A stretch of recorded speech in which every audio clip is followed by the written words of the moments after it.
एक जंगल में चुन चुन चिड़ा नाम का पक्षी रहता था। वह बेहद ही ईमानदार पक्षी था और बड़े ही ईमानदारी से अपना काम किया करता था। एक दिन चुनमुन चिड़िया चुन चुन से बोली, देखो जी, अगर आप ऐसे ही ईमानदारी से काम करते रहे तो हम कभी भी अमीर नहीं हो पाएगी। अरे भाग्यवान, ऐसा क्यों बोलती हो? ईमानदारी से काम करने में जो मुझे मज़ा आता है वो बेईमानी में नहीं आता। ये तो बात आपकी सही है, लेकिन अगर आप ऐसे ही ईमानदारी से काम करते रहे तो हमारा परिवार कैसे चलेगा? मुझे कुछ नहीं पता। आप कहीं से भी जाएं और मेरे लिए कुछ सोना, कुछ गहने लेके आएं। लास्ट करवा चौथ में भी आपने मुझे कोई गिफ्ट नहीं दिया था। चुन चुन चिड़ा बड़ा परेशान हो जाता है और सोचता है कि वो पैसे कैसे कमाए। वह पास ही के गांव में एक नहर के पास बैठ के बड़बड़ा रहा था, हे भगवान, मैं बहुत ही ईमानदार व्यक्ति हूँ। बेईमानी से मुझे काम करना नहीं आता और मेरी वाइफ कहती है कि मैं बेईमानी करूं। अब आप ही बताओ, मैं ऐसा कैसे कर सकता हूं? ईमानदार व्यक्ति की क्या इस समाज में कोई वैल्यू नहीं है? तभी वहाँ पर कुछ हलचल शुरू होती है। अरे, ये कैसी आवाज़ें आ रही है? नहर के बीचों बीच एक पेड़ आ जाता है। अरे चुनमुन, तुम परेशान क्यों हो? मैंने तुम्हारी सारी बातें सुनी हैं। तुम बहुत ही ईमानदार व्यक्ति हो, इसीलिए मैं तुम्हारी मदद करना चाहता हूँ। मैं तुम्हें एक सोने का कलश दे रहा हूँ। तुम इस कलश को ले जाओ और अपनी बीवी को दे देना। इससे वह खुश भी हो जाएगी और तुम्हें बेईमानी भी नहीं करनी पड़ेगी। धन्यवाद पेड़ महोदय, आपकी बड़ी कृपा हुई। आपने जो मेरी सुनी, अब मुझे बेईमानी करने की जरूरत नहीं पड़ेगी। इतने सोने से मैं अपनी बीवी को गहने भी दिला पाऊंगा और उसे सारी सुख सुविधाएं भी दिला पाऊंगा। चुन चुन चिड़ा सोने को लेके घर चला जाता है। अरे भाग्यवान, आज मैं बहुत सारा सोना लेके आया हूँ। तुम्हें पता है, यह सोना मुझे एक पेड़ ने दिया है जो कि नदी के नीचे रहता है और हमारे जैसे ईमानदार पक्षियों की मदद करता है। देखो जी, यह सोना तो बहुत है, लेकिन इसमें मेरा कुछ नहीं होगा। आप क्यों नहीं उस पेड़ से और सोना मांग लेते? इससे हमारी गरीबी भी दूर हो जाएगी और हम नया मकान भी बना लेंगे।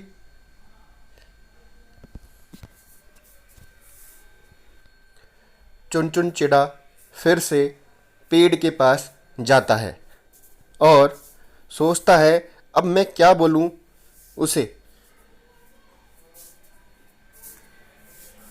पेड़ महोदया, पेड़ महोदया, हाँ चुन चुन, बोलो, अब मैं क्या कर सकता हूँ तुम्हारे लिए? मुझे कुछ और पैसों की ज़रूरत है। क्या आप मुझे कुछ और पैसे दे सकते हैं? पेड़ दोबारा से उसे पैसे दे देता है और चुन चुन चिड़ा पैसे लेके फिर से अपने घर चला जाता है। देखो भाग्यवान, अब तो हमने नया घर भी बना लिया। अब तो तुम खुश हो ना? नहीं नहीं, इससे मेरा कुछ नहीं होगा। मुझे और गहने चाहिए। आप उस पेड़ से और पैसे क्यों नहीं मांग लेते, ताकि हमारे भविष्य में हमारे जो छोटे छोटे बच्चे होंगे उनका भी जीवन सुधर जाए। चुन चुन चिड़ा फिर से पैसे मांगने चला जाता है। पर कहते हैं ना, हर चीज़ की अति बुरी होती है। पेड़ बिना कुछ सोचे समझे चुन चुन चिड़िया की मदद करता रहा और ऐसे ही कई साल बीत गए। चुन चुन चिड़ा पैसे लेके आता और पेड़ उसे पैसे दे देता। देखो जी, हम कहने के लिए तो अमीर हो गए हैं, पर अभी भी हमें बहुत पैसों की ज़रूरत है। मुझे लगता है हमें उस पेड़ को ही वहाँ नदी से ले आना चाहिए, ताकि हमें बार बार उसके पास जाना ही ना पड़े और हमें सारे पैसे ऐसे ही मिल जाए। देखो चुनमुन, अब तुम बहुत अधिक ही लालच कर रही हो। तुम्हें नहीं लगता कि हम कुछ ज़्यादा ही आशा रखने लगे हैं उस पेड़ से? हमें मेहनत से काम करना चाहिए। हमारी मेहनत ही हमारी असली पूंजी है। देखो जी, ये मेहनत कुछ नहीं होती।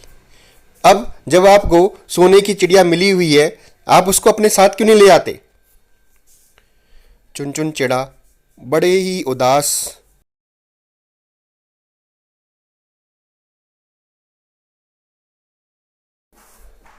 पेड़ से कहता है, पेड़ महोदया, पेड़ महोदया।